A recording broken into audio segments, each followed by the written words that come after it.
నమస్తే welcome to 69 TV news కి స్వాగతం నేను రాణి ముందుగా హెడ్లైన్స్ చూద్దాం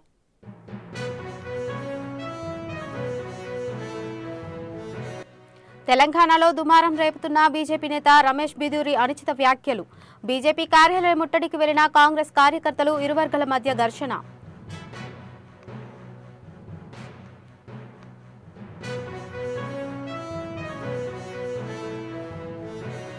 పార్టీ కార్యాలయాలపై దాడులు చేస్తే బీజేపీ చూస్తూ ఊరుకోదు బీజేపీ కార్యకర్తలు తలుచుకుంటే గాంధీ భవన్ పునాదులు కూడా మిగలవన్న బండి సంజయ్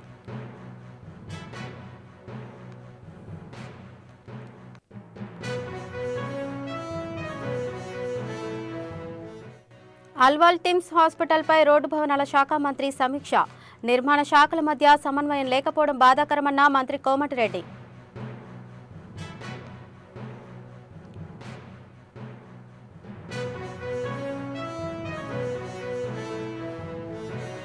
ప్రధాని రాక కోసం ఆంధ్రప్రదేశ్ ఎదురుచూస్తుందన్న ఏపీ హోంమంత్రి విశాఖ ఏయూ గ్రౌండ్లో మోదీ సభ ఏర్పాట్లను పరిశీలించిన అనిత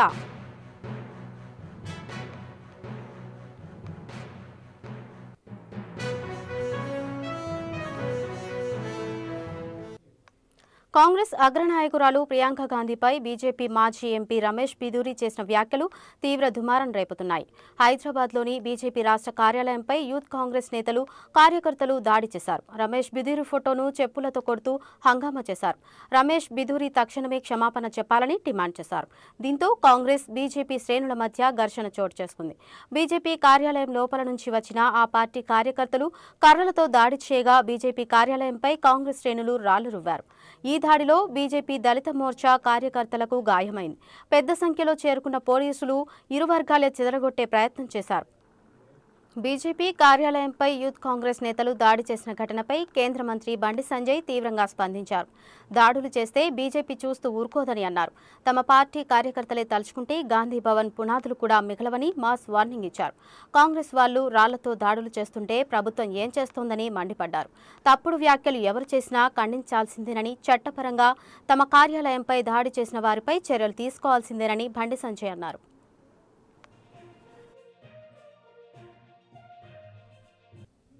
మంత్రి కోమటిరెడ్డి వెంకటరెడ్డి మంగళవారం నాడు అల్వాల్ టిమ్స్ హాస్పిటల్పై సమీక్ష జరిపారు.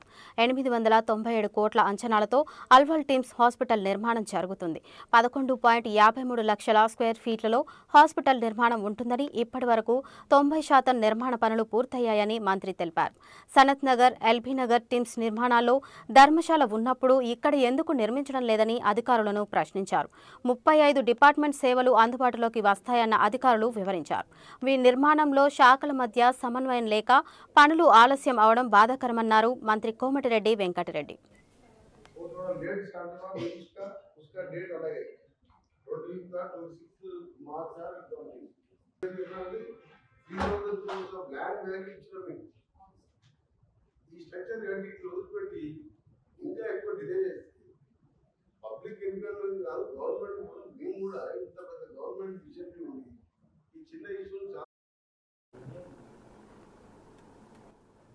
కేటీఆర్ క్వాష్ పిటిషన్ కొట్టివేతపై ఎంపీ రఘునందన్ రావు స్పందించారు.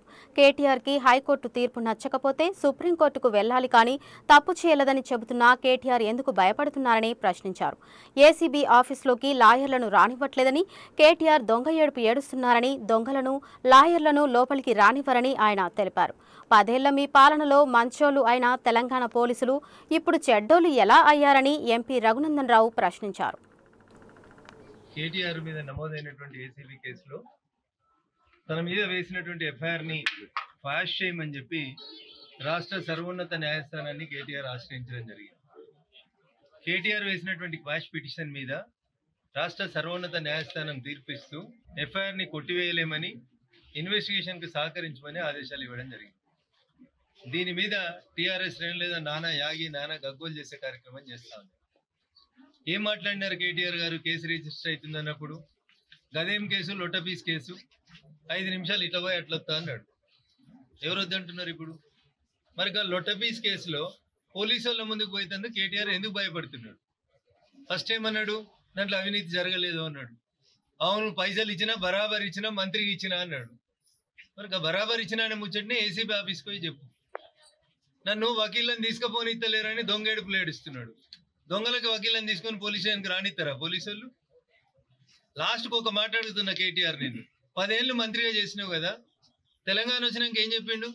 తెలంగాణ పోలీసులు చాలా గొప్పోళ్ళు, దేశంలో నెంబర్ 1 పోలీసులు, తెలంగాణ పోలీసులు అంటేనే భద్రత బాధ్యత 2 మాయే అని చెప్తారు.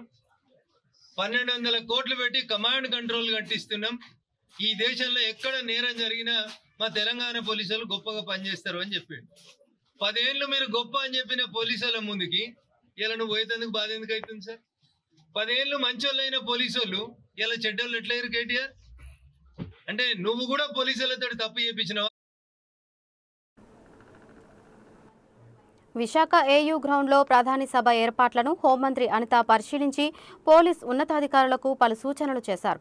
ప్రధాని మోదీ రాక కోసం ఆంధ్రప్రదేశ్ ఎదురు చూస్తుందని, ఏర్పాట్లు శరవేగంగా జరుగుతున్నాయని తెలిపారు. పాయకరావుపేట నియోజకవర్గంలో బల్క్ డ్రగ్ పార్క్ శంకుస్థాపన చేయనున్నారని తెలిపారు. పర్యావరణకు ఎలాంటి ఇబ్బంది లేకుండా చర్యలు తీసుకుంటున్నామని, పార్కింగ్, ట్రాఫిక్ సమస్యలు తలెత్తకుండా జాగ్రత్తలు తీసుకుంటున్నామని హోంమంత్రి అనిత తెలిపారు.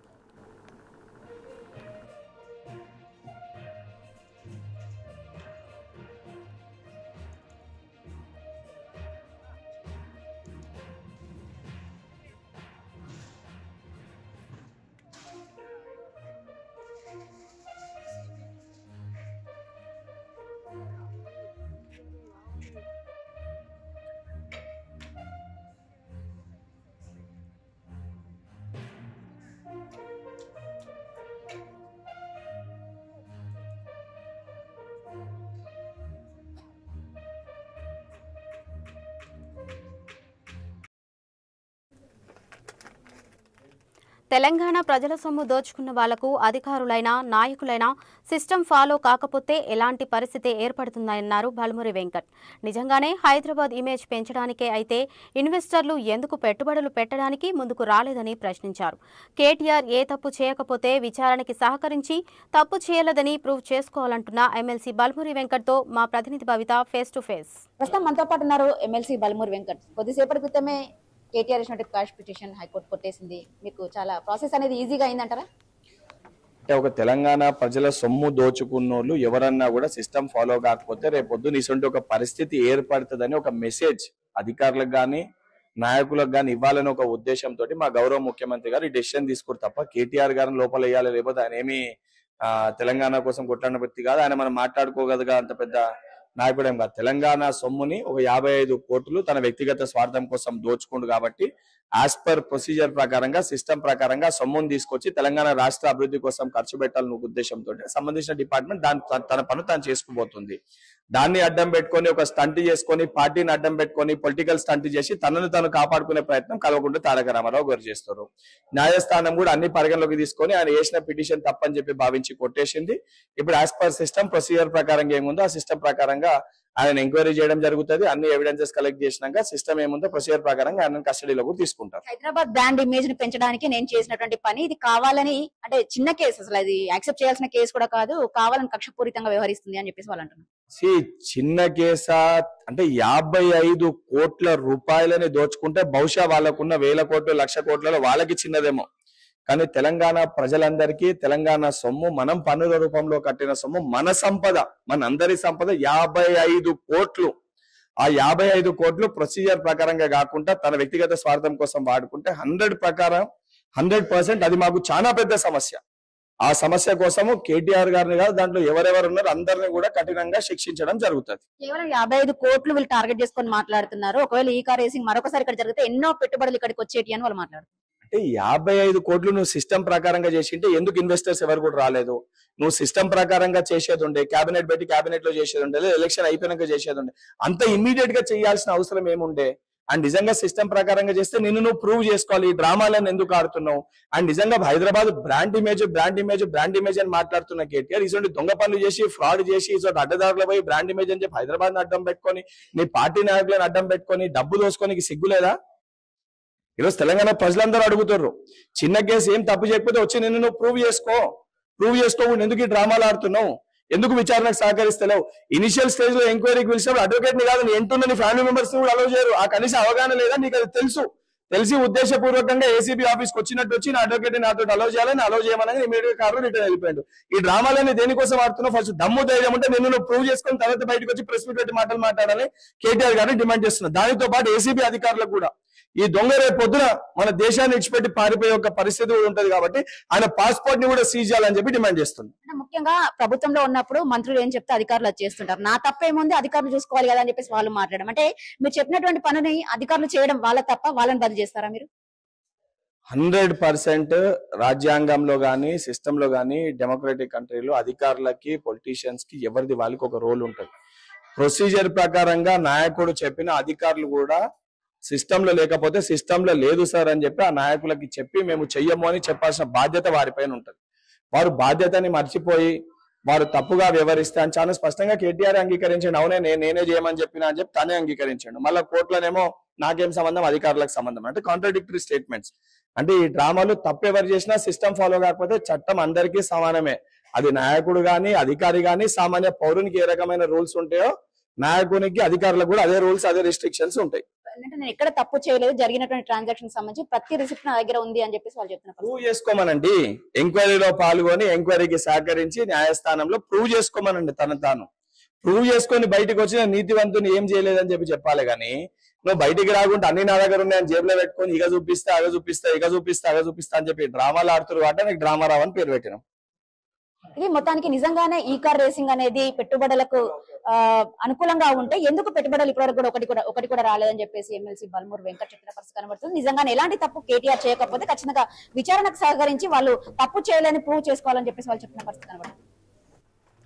గత ప్రభుత్వంలో ధరణి పేరుతో జరిగిన అవకతవకలపై కాంగ్రెస్ ప్రభుత్వం దృష్టి పెట్టిందని, దీనిపై సమగ్ర విచారణకు ఫోరెన్సిక్ ఆడిట్ ఇవ్వడం జరిగిందన్నారు సీనియర్ కాంగ్రెస్ నేత వి హనుమంతరావు.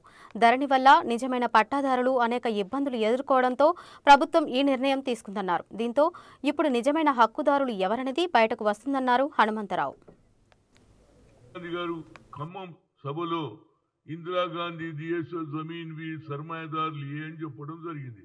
దానికి ఇవాళ నేను చాలా సంతోషంగా ఎందుకున్నంటే ఇవాళ కాంగ్రెస్ ప్రభుత్వం ధరణి అవకతవకలపై ఫోరెన్సిక్ ఆడిట్ చేస్తున్నది. అంటే ఎవరెవరు గతంలో ఎవరి భూములు ఉండేవి, ఆ భూములు ఎవరెవరు కాజేసిండ్రు అనేది ఫోరెన్సిక్ ఆడిట్కి ఇస్తున్నారు. కనుక ఇది నేను గత 5 ఏళ్ల నుంచి బీఆర్ఎస్ ప్రభుత్వంలో 4 ఏళ్లు కొట్లాడినా ఇప్పుడు 5వ సంవత్సరం వస్తుంది.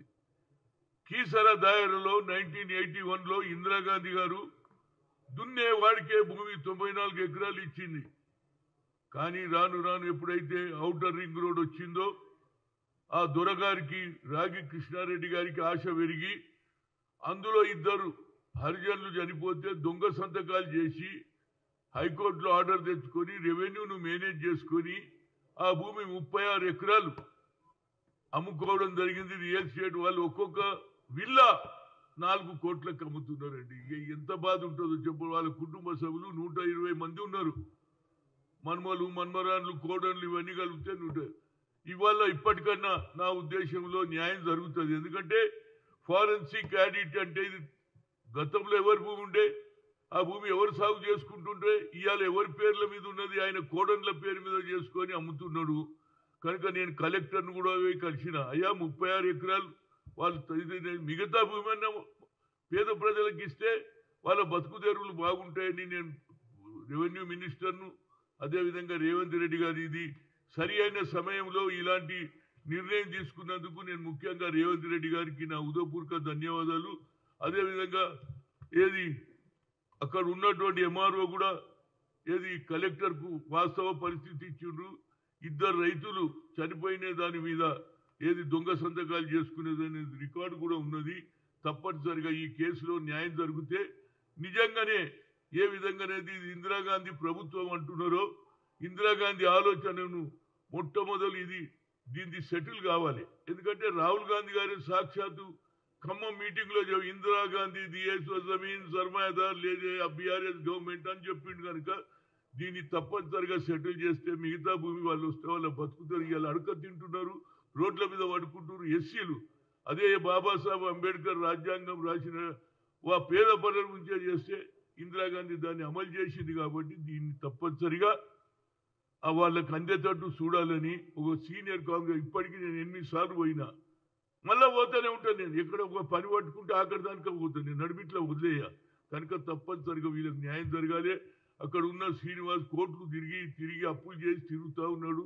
వాళ్ళ కుటుంబ సభ్యులు అందరూ రోడ్ల మీద ఉన్నారు. కనుక ఇది పిఆర్కి ప్రకారంగా రాష్ట్ర ప్రభుత్వం శ్రీనివాస్ రెడ్డి గారు కానీ అదేవిధంగా రెవెన్యూ మినిస్టర్ అదేవిధంగా ముఖ్యమంత్రి దీన్ని చేస్తే నిజమైన ఇందిరాగాంధీ పరిపాలన. బీజేపీ నేత ప్రియాంక గాంధీపై చేసిన వ్యాఖ్యలు ఆ పార్టీ నేతలు సమర్థిస్తారా అని ప్రశ్నించారు యూత్ కాంగ్రెస్ అధ్యక్షులు శివచరణ్ రెడ్డి. మత విద్వేషాలు సృష్టించడం, మహిళా నేతలను హేళన చేయడం బీజేపీ సంస్కృతి అన్నారు. బీజేపీ పార్టీ కార్యాలయంలో కర్రలు ఎందుకు పెట్టుకున్నారని ఆయన ప్రశ్నించారు. మేము నిరసనకి వెళ్తే మాపై దాడి చేయాల్సిన అవసరం ఏమొచ్చిందంటున్న యూత్ కాంగ్రెస్ అధ్యక్షులు శివచరణ్ రెడ్డితో మా ప్రతినిధి భవిత ఫేస్ టు ఫేస్. ప్రస్తుతం మనతో పాటు ఉన్నారు యూత్ కాంగ్రెస్ ప్రెసిడెంట్. సార్ చెప్పండి, మీరు బీజేపీ నేత చేసినటువంటి వ్యాఖ్యలకి మీ నిరసనగా ఈరోజు బీజేపీ ఆఫీస్ ముచ్చటించాడు. అక్కడ తీవ్ర ఉద్రిక్త పరిస్థితి నెలకొంది. ఇలా చేయొచ్చు అంటారా? మహిళల పైన అలాంటి వ్యాఖ్యలు చేయొచ్చా? వాళ్ళ ఇంట్లో అమ్మాయిలు లేరా, అమ్మ లేదా, చెల్లి లేదా, భార్య లేదా, ఇలాంటి మాటలు మాట్లాడడం ఏంది? దీనికి మేము నిరసనగా శాంతియుతంగా మేము అక్కడికి ర్యాలీగా వెళ్తే వాళ్ళే కర్రలు తీసుకొని ఆఫీస్లోంచి బయటకు వచ్చి మా కార్యకర్తలపైన దాడి చేసినారు. చాలా దారుణమైన విషయం ఏంటంటే మా కార్యకర్తలకు తీవ్ర గాయాలైనాయి. సో మేము అసలు దీన్ని వదిలిపెట్టాము. మీరు బీజేపీ నాయకులు కానీ, ఎంపీలు కానీ, మంత్రులు కానీ జాగ్రత్తగా మాట్లాడాలి. మహిళలను గౌరవించాల్సిన పక్కకు పెట్టి ఇలాంటి దారుణమైన వ్యాఖ్యలు చేస్తే బయటకు వచ్చి తిరగాలంటేనే భయభ్రాంతులకు గురవుతారు. దీన్ని ఎక్కడ పోయింది? బేటీ బచావ్ ఎక్కడ పోయింది? ఈరోజు నువ్వు పెద్ద పెద్ద లెక్చర్లు ఇస్తుంటావు ఉమెన్ ఎంపవర్ పైన, మేము ఆడవాళ్ళ శరీరాలను రోడ్లతో పోల్చడం ఏంది? అసలు ఏం జరుగుతుంది దేశంలో? చాలా దారుణమైన విషయం. అది ఎంత దారుణమైన విషయం అనేది పక్కకు పెట్టి వీళ్ళు మేము నిరసనగా ర్యాలీ తెలుపుతుంటే దాని మీద మాట్లాడుతున్నారు. నిరసన చేస్తుందే నువ్వు చాలా దారుణంగా ఉన్నావని, అట్లాంటి మాటలు చేయొద్దని. అట్లాంటిది వాళ్ళ కర్రలు తీసుకొని మా పైన దాడి చేయడం అనేది చాలా వర్స్ట్ థింగ్. వాళ్ళ కార్యకర్తలు డిసిప్లిన్ తప్పిరు, మా కార్యకర్తలు వాళ్ళ డిసిప్లిన్లో పెట్టిరు తప్ప అంత నాయకులు విధ్వంసాన్ని సృష్టిస్తున్నారు, రౌడీల్లాగా రాళ్లతో దాడి చేస్తున్నారని చెప్పేసి వాళ్ళకి గాయాలని చెప్పి నేను ఏమంటున్నా అంటే మీరు విజువల్ చూడండి. వీళ్ళు పొద్దున్న లేచి ఆ కర్రలతోని సమాజంలో ఎంతమందిని చెడగొడుతుర్రో అయ్యే కర్రలు తీసుకొని వాడు ఆఫీస్లోంచి బయటకు వచ్చి మా కార్యకర్తలు కర్రలు పట్టుకొని వచ్చిర్రా? లేదు. ఫ్లాగులు భుజాల మీద వేసుకొని వచ్చి నిరసన తెలుపుతూ ప్లక్కార్డు పట్టుకున్నాం తప్ప మా దగ్గర కర్ర లేదు. మా ఏ కార్యకర్త దగ్గర కర్ర చూపించినా మీరు ఏం చెప్తే దానికి మేము సిద్ధం. మీ కర్రలు అసలు ఆ కర్రలు మీ ఆఫీస్లో ఎందుకున్నాయి? ఆ కర్రలు మీ ఆఫీస్లో ఎందుకున్నాయి? మీరు అడగాల్సిన క్వశ్చన్ వాళ్ళను. ఆ కర్రలు మీ ఆఫీస్లో ఏం చేస్తున్నాయి? ఆ కర్రలు ఎందుకు బయట తీసుకొచ్చిర్రు? శాంతియుతంగా నిరసన తెలుపుకుంటున్నాము. మీరే కర్రలు తీసుకొచ్చి మీరే రాళ్ళ దాడి చేసి రాళ్ళు ఎందుకుంటాయండి ఆఫీస్లో? కర్రలు ఎందుకున్నాయి? మీరు సరిగ్గా చూడండి విజువల్స్ కానీ ఫుటేజ్ కానీ. మేము పోలీసు అధికారులకు కంప్లైంట్ చేసినాము. దీనిపైన ఖచ్చితంగా ఎంక్వైరీ ఏమని అడుగుతాము. మేము అసలు దీన్ని వదిలిపెట్టాము. మహిళలపైన ఎట్లాంటి వ్యాఖ్యలు చేస్తే ఇంకా తీవ్రంగా వాళ్ళను అడ్డుకుంటాం కానీ అసలు వాళ్ళని వదిలిపెట్టే ప్రసక్తి లేదు. ఫైనల్గా బీజేపీ నేతలకు ఏం చెప్పదలుచుకున్నారు? మహిళలను గౌరవించడం నేర్చుకోమనండి. దాని తర్వాత వాళ్ళు రాజకీయాలు చేయాలి. రాజకీయాల కోసం మహిళలను వాళ్ళ శరీర భాగాలను రోడ్లతో పోల్చడం అనేది వాళ్ళు ఏ స్టాండర్డ్ ఆఫ్ రాజకీయం చేస్తారో వాళ్ళు ఆలోచించుకోవాలి. Thank you. ఇది మత విద్వేషాలను సృష్టించే పార్టీ బీజేపీ పార్టీ అని చెప్పేసి వాళ్ళు ఎక్కడ చూసినా కూడా మత కళ్ళలు రెచ్చగొట్టే ప్రయత్నమే చేస్తుంటారని చెప్పేసి వాళ్ళు చెప్పిన పరిస్థితి కనబడుతుంది. మేము నిరసన చేయడానికి శాంతియుతంగా నిరసన చేయడానికి వెళ్తే వాళ్ళే కావాలని కర్రలతో దాడి చేసి ఈ విధ్వంసాన్ని సృష్టించారని చెప్పేసి యూత్ కాంగ్రెస్ ప్రెసిడెంట్ చెప్పిన పరిస్థితి కనబడుతుంది. Camera person Srikanth, Kavitha, 6 TV Hyderabad. Hyderabad Jubilee Hills, Nandagiri హిల్స్ను ఆనుకొని ఉన్న గురుబ్రహ్మనగర్ బస్తీని హైడ్రా కమిషనర్ రంగనాథ్ ఖైరతాబాద్ ఎమ్మెల్యే దానం నాగేందర్తో కలిసి పర్యటించారు. బస్తీకి కాలనీకి మధ్యలో ఉన్న పార్కు స్థలం గత కొద్ది రోజులుగా వివాదాస్పదంగా ఉండటంతో హైడ్రా కమిషనర్ ఇక్కడ పర్యటించారు. ఈ సందర్భంగా బస్తీ వాసులతో, కాలనీ వాసులతో వేరువేరుగా స్థానికంగా ఉన్న పరిస్థితులను తెలుసుకున్నారు. బస్తీకి సంబంధించిన 1 ఎకరా 25 గుంటల స్థలం ఉందని కమిషనర్ దృష్టికి తీసుకువచ్చారు. త్వరలో ఇక్కడ సర్వే చేసి స్థానికులకు న్యాయం చేస్తామని కమిషనర్ హామీ ఇచ్చారు.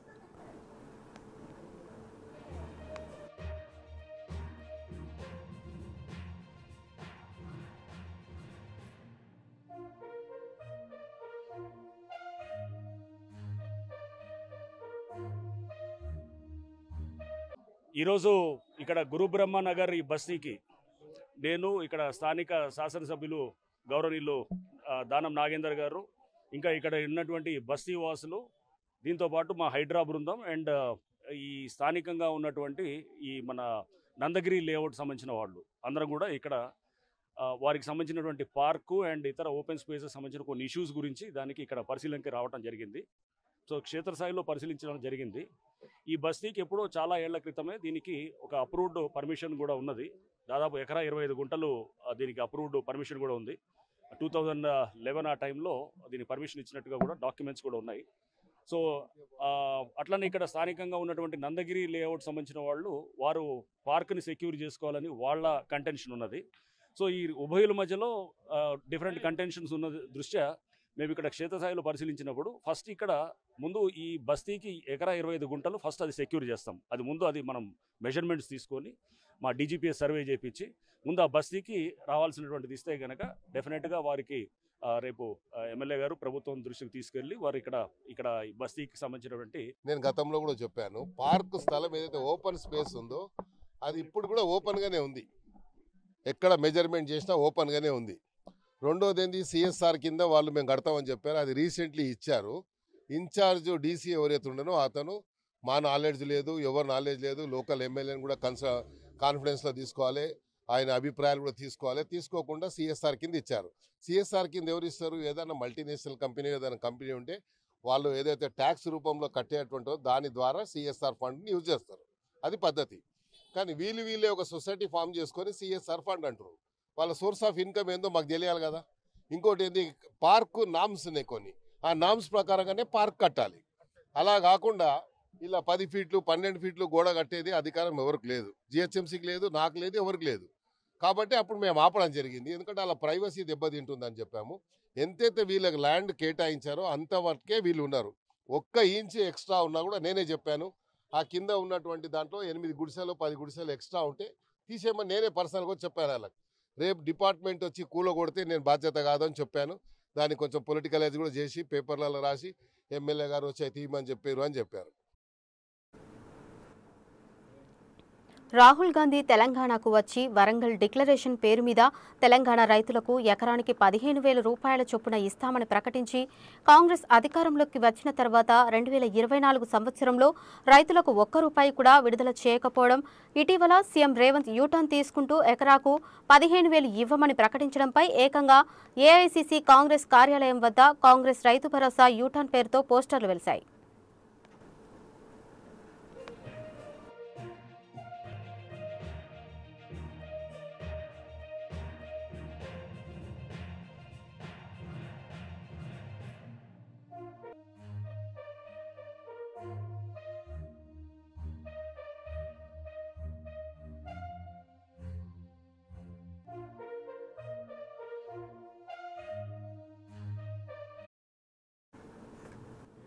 బులెటిన్ ముగించే ముందు హెడ్లైన్స్ మరోసారి చూద్దాం.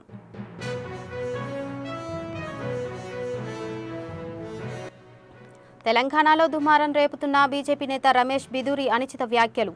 బీజేపీ కార్యాలయం ముట్టడికి వెళ్లిన కాంగ్రెస్ కార్యకర్తలు, ఇరు వర్గాల మధ్య ఘర్షణ.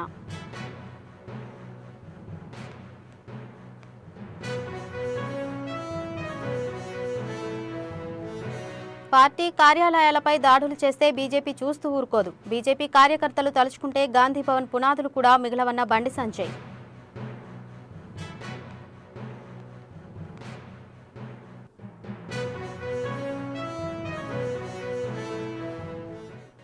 అల్వాల్ టీమ్స్ హాస్పిటల్పై రోడ్డు భవనాల శాఖ మంత్రి సమీక్ష. నిర్మాణ శాఖల మధ్య సమన్వయం లేకపోవడం బాధాకరమన్న మంత్రి కోమటిరెడ్డి.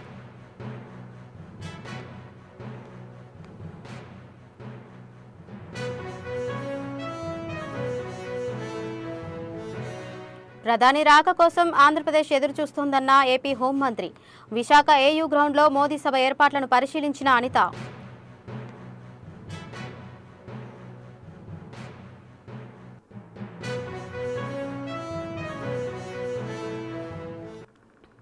ఇవి ఇప్పటివరకున్న అప్డేట్స్. మరిన్ని అప్డేట్స్ కోసం చూస్తూనే ఉండండి 690 న్యూస్.